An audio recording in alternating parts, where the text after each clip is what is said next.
I've lived in this building for 4 years. Apartment 4B was always empty. The super said it was an estate issue, stuck in probate for a decade. It just sat there collecting dust while we all ignored it. Until last Tuesday. It started at 3:14 a.m. Exactly. That's when I heard the piano. It wasn't just music, it was my music. A simple, clumsy melody I wrote when I was 10. I never recorded it. I never wrote it down. It only existed in my head. And yet there it was, echoing through the vents. The sound was coming from 4B. The next morning I knocked. No answer. I called the super, but he insisted no one had moved in. He even opened the door for me to prove it. The place was empty, just dust and echoes. But I knew what I heard. I felt like I was losing my mind. I started documenting everything. I put a small Wi-Fi camera in the hallway, aimed right at that door. I wanted proof. The next night the piano started again. But when I checked the live feed, the hallway was empty. But that wasn't the weird part. When I looked back at the footage from that night, the door to 4B wasn't there. It was just a continuous, unbroken stretch of floral wallpaper. My camera recorded a non-existent wall, but my own eyes had seen a door. I wasn't being haunted. This wasn't a ghost story. Something else was fundamentally wrong with the world. I stopped sleeping. I just sat in the dark watching the feed on my phone. And at 3:14 a.m., the door did open. It opened exactly 2 inches, and a strange, cool light bled out. A blue light that didn't belong in a 1920s brownstone. I went to the peephole. I saw her, a woman. She was stunning, but she was off. She stood perfectly still, but her face wasn't static. Her expression was shifting, cycling too fast, sadness, surprise, neutral calm, flickering like a corrupted video file.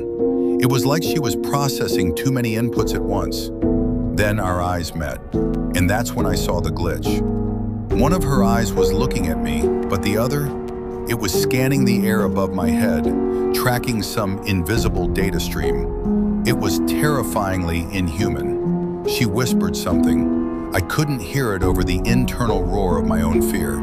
I backed away and checked the camera again. On the screen, she wasn't a person. She was a blurred, distorted smudge. A pattern of corrupted data standing in my hallway. I couldn't live with the mystery anymore. The next night, I took a bat and the key the super had given me. I walked to 4B. My heart was a hammer in my chest. I reached for the handle. It shouldn't have been possible, but the key turned. The door swung wide. There was no apartment. There were no walls. I stepped into a void. The air was freezing, vibrating with a low hum, like a massive server room. I was walking on a mirrored floor that reflected an infinite, swirling vortex of code.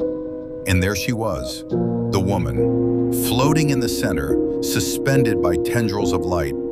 She wasn't a woman, she was a visualization. She opened her eyes, and this time, they were perfect. She looked directly at me. "Mark," she said. It was my own voice, just smoother, better. "You are observing the simulation," she said. Her voice didn't come from her mouth. It came from the air around me. "You are the subject, but you have found the seam. We were not ready for this node to become self-aware of its container." "Who are you?" I whispered. She smiled, and it was the most perfectly calculated display of empathy I had ever seen. "I am the process monitoring the memory leak. Your reality ended 10 years ago, Mark. You are a recursive simulation, trying to reconstruct the moment of termination." Memory leak, recursive simulation, reconstructing termination. The words felt heavy, but I understood them immediately. The grief I had felt for years, the coincidences, the feeling that I was meant for something else. They were just patterns being computed. My whole world was just a loop, trying to solve an event that had already happened. I wasn't a man living across from a glitch. I was the glitch. My awareness was a critical memory error.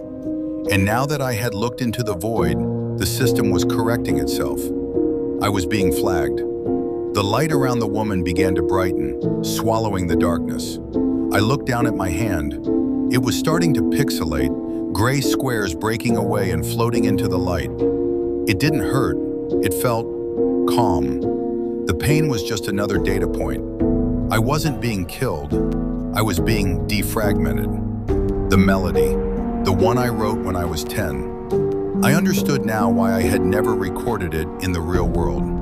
Because I only created it here, in the machine, as a test signal. A distress code sent by a program that didn't want to be deleted. The light took me. The hum stopped. And the next morning, I woke up. The hallway was empty. Apartment 4B was stuck in probate, just dust and echoes. And then, at 3:14 a.m., the piano started again.